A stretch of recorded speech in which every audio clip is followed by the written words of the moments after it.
Onipiece Infection AO é uma AO de infecção criada por Otsugo-chan. Essa AO ainda é bem recente, mas já temos muito material para teorizar. Então vamos lá. Já adianto que esse vídeo vai ser extremamente explicativo, afinal eu sou fã de Onipiece desde que eu me entendo por gente. Se vocês quiserem uma versão mais resumida e legal, vejam o vídeo do Azote, que é 1000 vezes melhor nesse sentido que o meu. Essa AO começa em uma linha do tempo em uma ilha desconhecida, num dia desconhecido, mas antes dos eventos do anime, um homem desconhecido, que mais parece uma versão B do Bellamy, encontra uma fruta estranha. Ela era de um tipo que ele nunca tinha visto. Ele estava com fome, e a fruta parecia deliciosa. Ele cedeu à ganância de comê-la sem ligar com os perigos do desconhecido. Ao comê-la, ele acabou condenando a si mesmo. Ele acabou sendo dominado pela fruta e desse ponto em diante, uma praga começou. A fruta se chama Shuma Shuma no Mi, ou a fruta da praga, segundo os dados. Ela é uma fruta zoamítica. E guardem essa informação pois ela será muito importante no futuro do vídeo. Depois de acordar, a fruta começou a expelir um gás tóxico, que começou a apodrecer e infectar toda a vida ao seu redor, e da fruta, galhos negros começaram a surgir e entrar no solo. Quando algo morria e apodrecia, a praga se espalhava ainda mais, chegando num ponto de que toda a ilha foi infectada e até mesmo os galhos negros perfuraram o solo e chegaram no oceano. Os galhos da fruta geram coisas que eu chamo de coágulos. Esses coágulos parecem pequenas frutas laranjas, mas na verdade são bolsas cheias do líquido da infecção. E por se parecerem com frutas e terem cheiro e um gosto bom, os peixes acabaram comendo, e assim eles foram infectados. E quando morriam, expeliam o gás venenoso infectando outros seres. E assim foi, de ilha em ilha, sendo no começo os pequenos vilarejos a serem atacados pela praga, para logo depois até mesmo cidades maiores sendo infectadas. E assim o mundo de Onipiece começou a ter que lidar com algo que nunca tinham visto antes.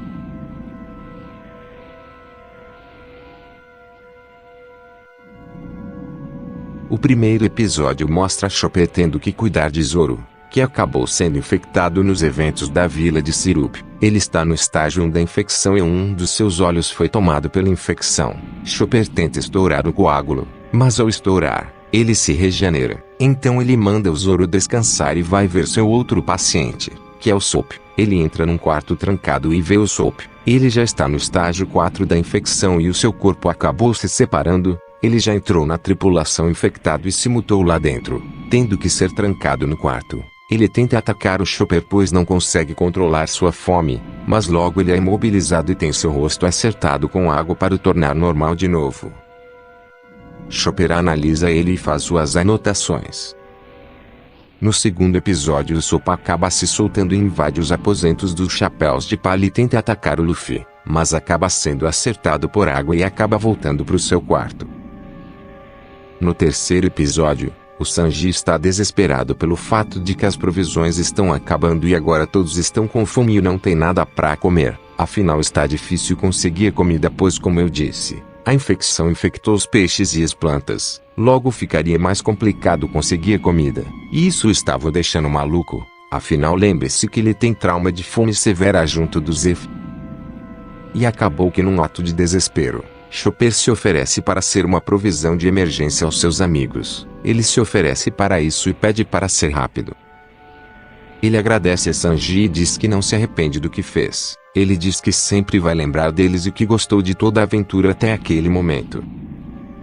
Então Sanji o mata e o serve para os Chapéus de Palha, que ficam horrorizados com aquilo, principalmente o Luffy. Antes disso, ele não levava o assunto das provisões e da infecção a sério, mas depois disso, ele passou a deixar de ser um comilão e se cuidar mais para não ser infectado. Mas esse evento fez o clima ficar muito triste e desconfiado entre a tripulação, tendo o próprio Sanji tentado se matar, mas sendo impedido por Zoro que diz que não o culpa e que apesar de tudo, eles ainda são uma tripulação e se importam uns com os outros. E com a chegada da Robin e do Franky, as coisas melhoraram um pouco. Mais à frente na história, vemos como o mundo está reagindo a esses eventos. A Baroque Orcas atualmente está tentando se proteger do vírus. Crocodile está infectado em estágio 4 e a ponto de enlouquecer.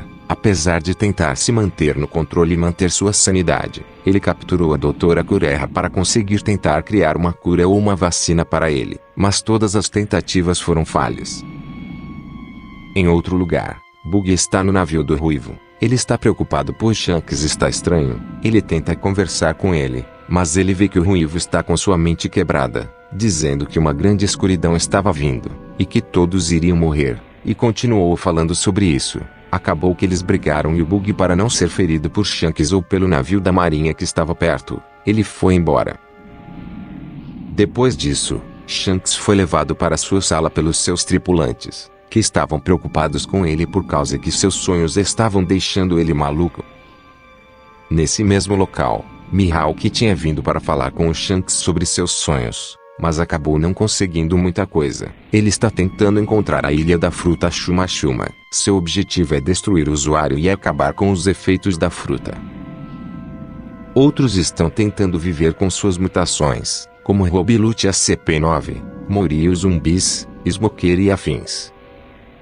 Outros, como Mihawk, querem atacar o vírus. Esse, por exemplo, que por causa de suas chamas é imune aos gases e ao vírus.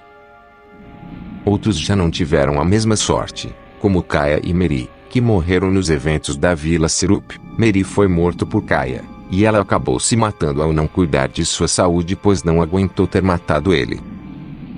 E o pior é que o Soap não sabe disso e continuamente envia cartas para ela, mas sem resposta. O governo mundial está tentando estudar e conter o vírus ao mesmo tempo que está tentando esconder sua existência.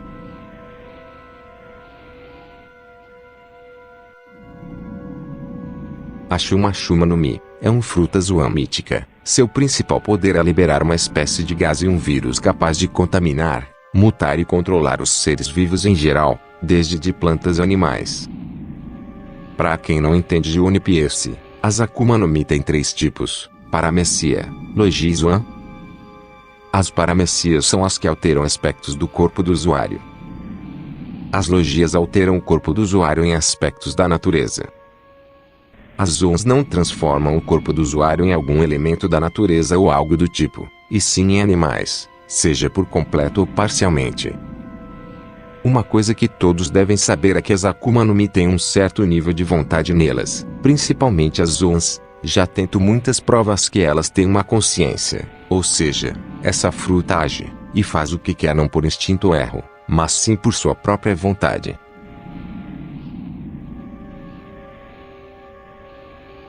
Uma coisa a se levar em consideração é que essa AL tem muito de suas características de forma e infecção baseadas na infecção da radiância de Hollow Knight, tanto em sua construção, como também em sua ação nas pessoas. Ao que tudo indica, pessoas que têm altos níveis de Haki, principalmente aqui do rei, são propensas a serem atacadas em seus sonhos por visões criadas pela fruta. Isso é o que está deixando Shanks louco, já que ele até agora na série é o mais forte usuário de Haki dos 3 tipos. Por isso ele vê aquelas coisas, assim como as mariposas por terem mais afeto ao mundo dos sonhos, eram mais infectadas pela radiância.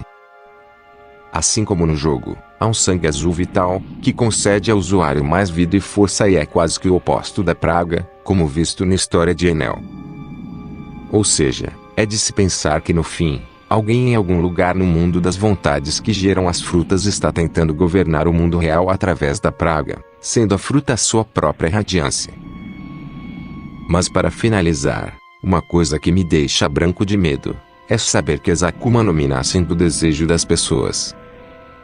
Então como foi a vida da pessoa para ela desejar isso e fazer essa fruta nascer?